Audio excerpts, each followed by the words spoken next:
The sequence of tests that you have to take from the state starts with the knowledge test. The knowledge test is a general information about whatever license you are seeking, whatever commercial driver license CDL you are seeking. The general knowledge is taken by all applicants. If you need endorsement, you either have to, whatever endorsement you want, we discussed that before, you have passenger endorsement, air brake. Air brakes is for everybody. The combination is not an endorsement, unless it's triple or double.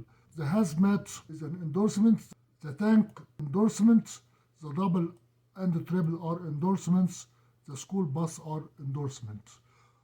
So the knowledge test is split into two halves. One half is for everybody. Everybody have to take the general knowledge test. And if you need other endorsements, you can choose your own endorsement and take the test for it. In the beginning, you don't need more than the general knowledge. That is the written test. If you pass it, if you pass the written test, you go to the next stage. The next stage will be the training. Remember that if you pass a required knowledge test or tests, this means if you have endorsement, and to complete the entry level driver training. Of course, you cannot drive a truck by just thinking about it. You have to go to school or somebody have to train you how to drive a truck. But if you have training from the army, from the military, and you think you are eligible, you can go for the test. The test have 3 stages or 3 sections. That is now assuming you already have passed the general knowledge test or the written tests. State have to examine you in how to inspect the vehicle. You have to pass that test first, that segment, before you go to the next segment.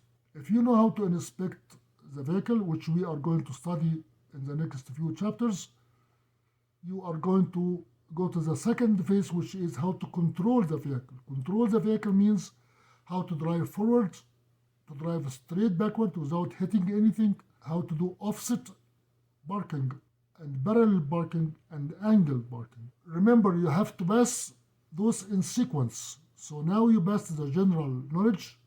Number 2, you have to pass the inspection before you go to the next step, how to control the vehicle.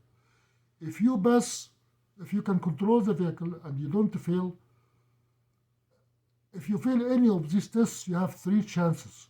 You have to repeat the test 3 times, but you cannot move to the second step or stage before you pass the previous stage. Then, if you can control the vehicle, you take the vehicle on the road. It depends on the confidence of the instructor or the person who is evaluating you. He can take you to the city to test your ability to drive in a city, take you on a highway to test your ability to drive on a highway, take you to the mountain to test your ability to deal with the curves and with the steep grades. As we said, those tests have to be done in sequence. Now we're discussing here the inspection is the first part of the skill test, how to inspect the vehicle, and the basic control, how to how to drive forward and straight back and angle back and offset parking or parallel parking.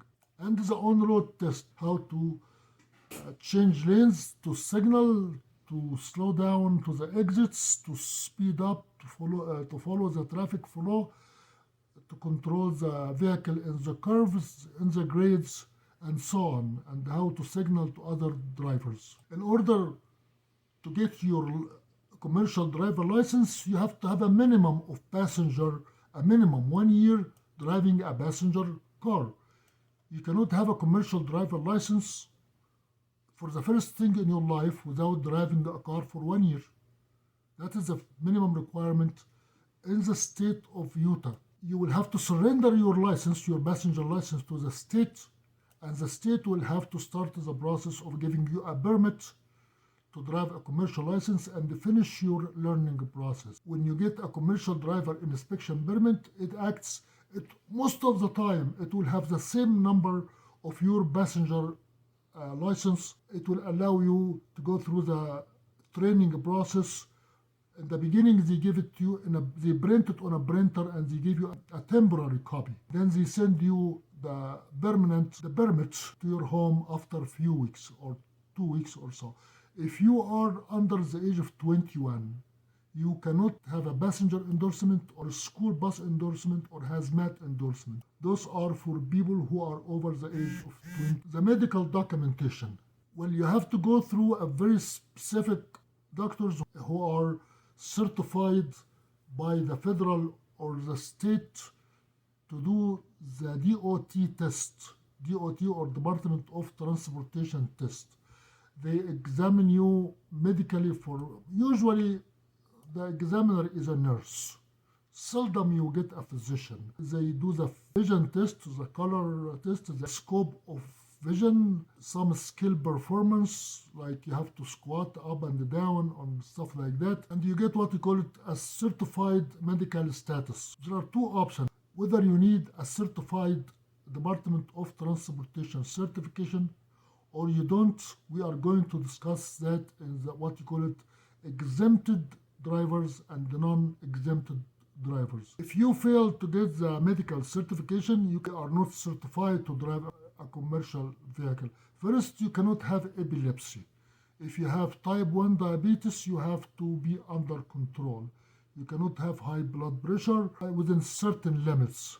Some, I think, over 140 and by 90 diastolic, you cannot drive. They take you out of service until you get your blood pressure under control. The funniest situation, whether you drive interstate or intrastate. Interstate means between the states. You can travel from one state to another. Or intrastate, if you are restricted to drive within the state, like certain occupations like the fire department, being in the police, being in the emergency for farmers, restricted to the state. If you are restricted to the state, I don't think you will need a DOT medical certification. If you operate in both interstate, which most people are interstate, driving from one state to another, and those people are non-exempted from federal medical certification. So your choice of interstate or intrastate depends on what are you doing. Who is driving intrastate or restricted to the state? You operate in exempted means exempted from the medical certification. Interstate, which means you can go from one state to another, but you still exempted if you have one of the following activity. If you're transporting school children from one state to another, going to an expedition or taking it to the school, for example, to Disneyland, from crossing from one state to another, that is interstate exempted from the medical certification because you are not driving every day. If you are a federal employee working for the government, you are not driving 500 miles a day like a commercial truck driver.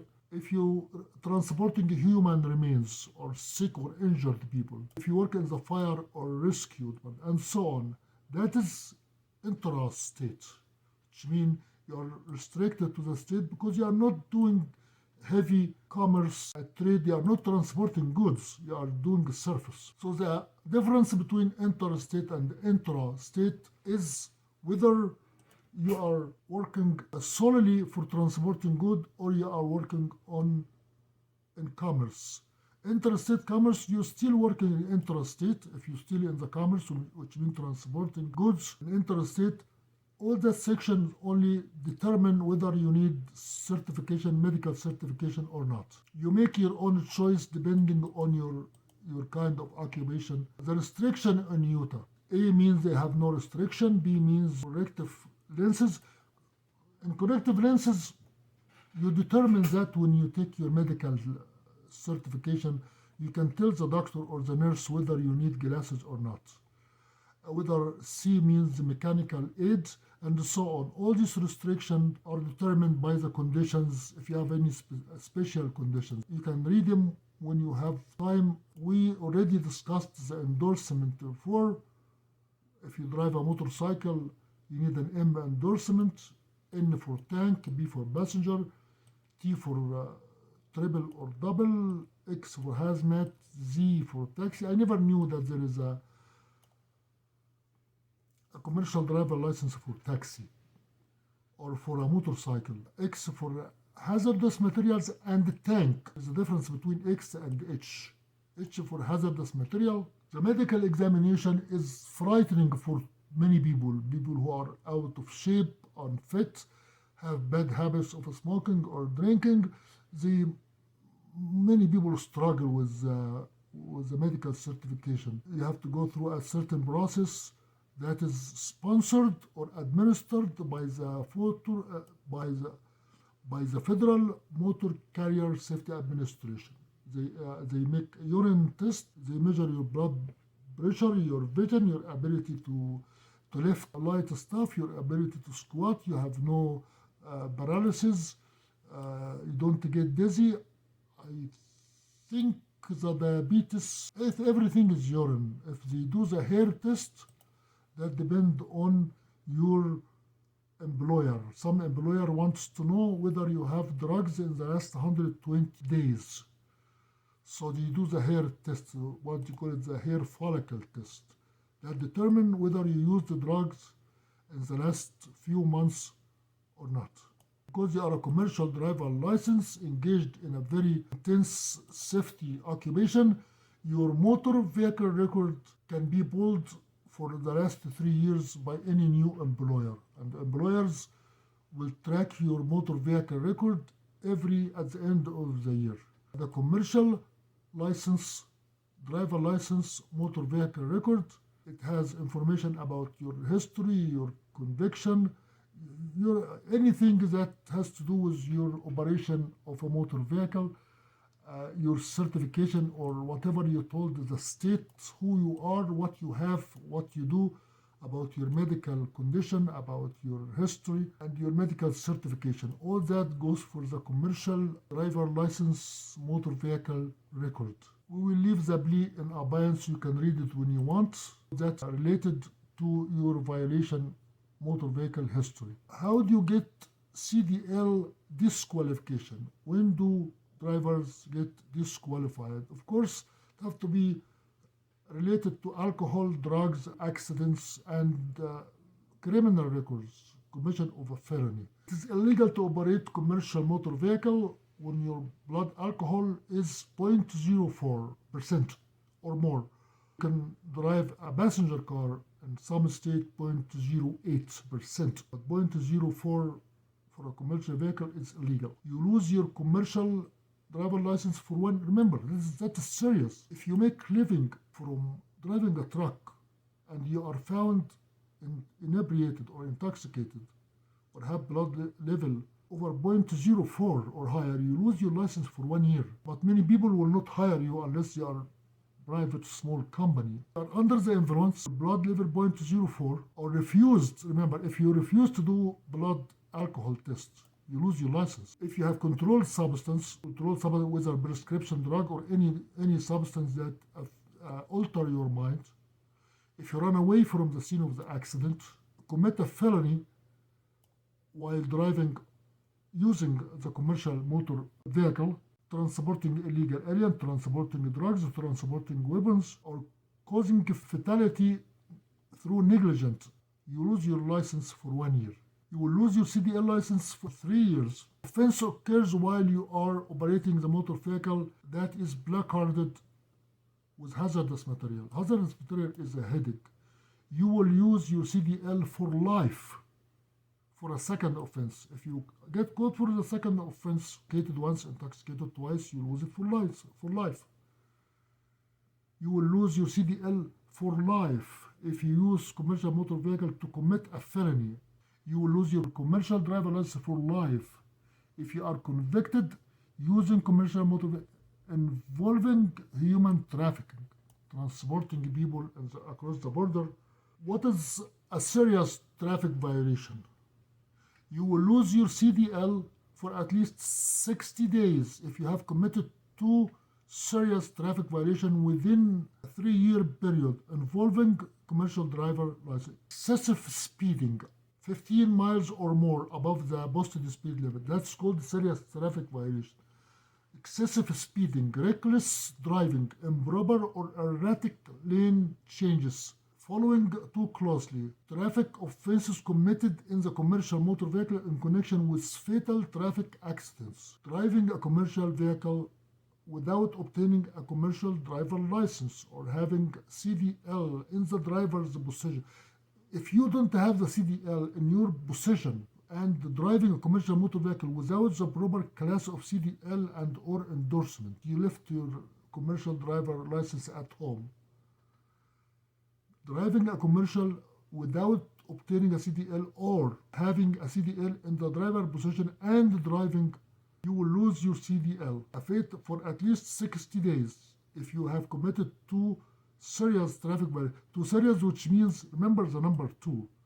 Two serious of the above, of any of this category, you will lose your driver license for 60 days. For at least 120 days, which means 4 months, for 3 or more serious violations.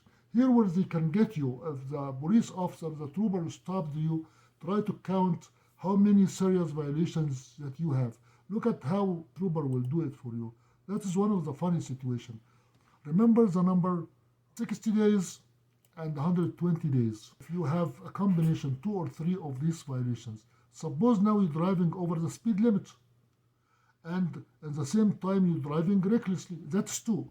You were driving over the speed limit but not recklessly, means you did not intend, you did not know.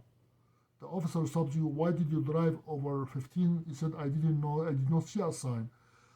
But if you saw the sign and you're driving over the speed limit, now you have 2 violations. If you add to that, you are driving erratically, which means like crazy. That's 3 violations. That will put you out of service for 120 days. Violation of out of service orders. The officer, they stopped you, they found you did something wrong, they put you out of service, which means you cannot drive a truck for a certain length of time.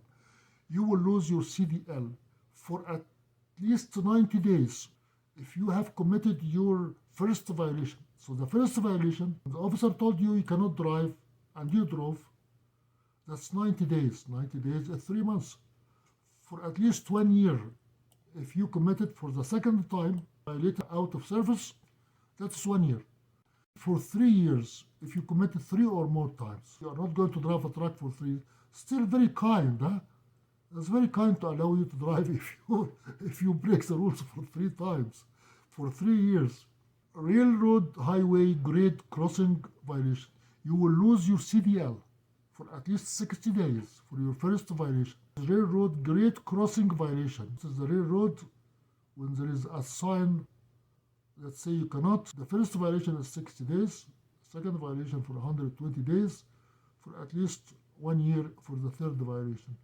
These violations include violations of a federal, state, or local law or regulation pertaining to one of the following 6 offenses: a railroad highway grade crossing. For drivers who are not required to always stop, failing to stop before reaching the crossing if the tracks are not clear. Drivers who are not required to always stop, failing to slow down and check that the tracks are clear for an approaching train. For drivers who are always required to stop, failing to stop before driving onto the crossing.